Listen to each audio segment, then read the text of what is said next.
Good morning बच्चों। आज हम लेवल 2 क्लास 10 एम्प्लॉयबिलिटी स्किल्स में यूनिट नंबर 4 एंटरप्रेन्योरियल स्किल्स में आपका नेक्स्ट है आपका session number 3 myth about entrepreneurship.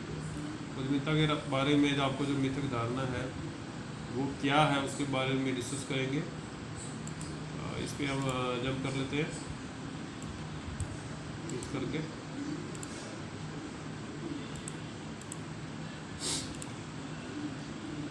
We know that entrepreneurs are all around us. अब ये जानते हैं कि हमारे चारों तरफ काफ़ी सारे उद्यमी हैं, but even now how many of us want to be entrepreneurs our self. और ये हमें पता होना चाहिए कि हम हमारे में से कितने लोग ऐसे हैं जो उद्यमी बनना चाहते हैं। We connect entrepreneurship with some thoughts and opinions. हम कुछ सुझाव के द्वारा, विचार के द्वारा उद्यमिता से जुड़ सकते हैं। Some people think being an entrepreneur is easy. कुछ लोग सोचते हैं कि उद्यमी बनना आसान है। And some people think that is difficult. कुछ लोग सोचते हैं कि उद्यमी बनना मुश्किल है। Some people may even think they are not mean to be entrepreneurs. कुछ लोग ये भी सोचते हैं कि हम उद्यमी नहीं बन सकते, हमें वो क्षमता नहीं उद्यमी बनने की। ए मिथ और a misconception is a false belief और ओपिनियन अबाउट समथिंग। ये एक तरह की मिथक है, गलत धारणा है, सुझाव इस चीज़ के बारे में।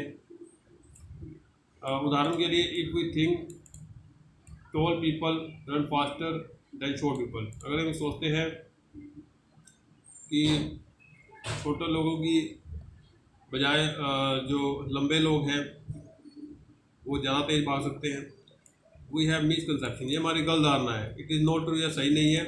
The truth is that short people can also run fast. तो सच्चाई है कि जो छोटे लोग हैं वो भी तेज भाग सकते हैं। In the same way here are some misconception we might have about the benefit। इस तरह से कुछ धारणाएं, गलत धारणाएं हैं जो उद्यमिता के बारे में बताती हैं। जो उद्यमिता के बारे में जिस चीज़ हम डिस्कस करके सोच सकते हैं उसके बारे में। We will also read about the actual truth. हम जो सच्चाई है, वाकई में जो सच्चाई उसके बारे में भी हम सीखेंगे। जो पहली आपकी गलत धारणा है, मिसकंसेप्शन 1, पहली जो गलत धारणा है वो क्या है? The misconception is that every business idea need to be unique और सोशल। जो गलत धारणा ये है कि जो प्रत्येक जो व्यवसाय है वो अद्वितीय है या विशेष होता है विचारों में। That every business idea needs to be unique. जो हर एक जो प्रत्येक व्यवसाय का जो विचार है वो एक अद्वितीय और विशेष होना चाहिए। अद्वितीय विशेष होने की उसमें आवश्यकता होती है, तभी वो बिजनेस चल पाता है। The business is mentioned in the activity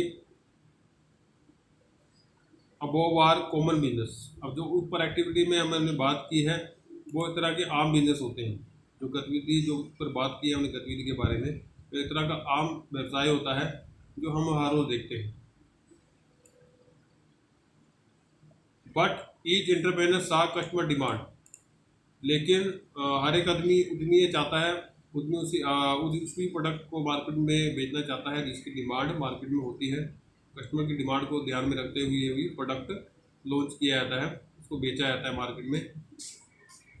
boat new idea into the business, और एक तरह का नया विचार लाया जाता है प्रोडक्ट को किस तरह से हम इतना बढ़िया बना सके जिससे कस्टमर की डिमांड बढ़ जाए, मांग बढ़ जाए उस प्रोडक्ट को खरीदने के लिए। A person can take an idea that is already there in the market.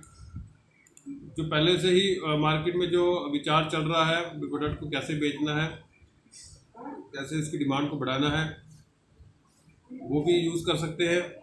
या फिर उससे अलग भी उसका प्रयोग किया जाता है। Do something different with it से अलग भी इसका प्रयोग किया जा सकता है। जैसे कि Ganesh is entrepreneur who started A car rental business. Ganesh एक उद्यमी है जिसने कार बेचने का व्यवसाय शुरू किया।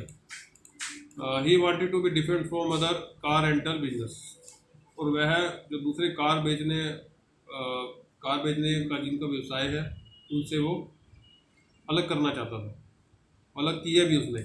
सो he thought of a new idea of adding luxury cars like Mercedes and BMW to his business.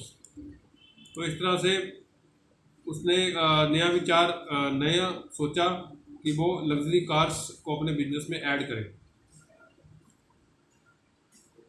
जैसे मर्सिडीज हो गया, BMW हो गया, अपने व्यवसाय को बढ़ाने के लिए।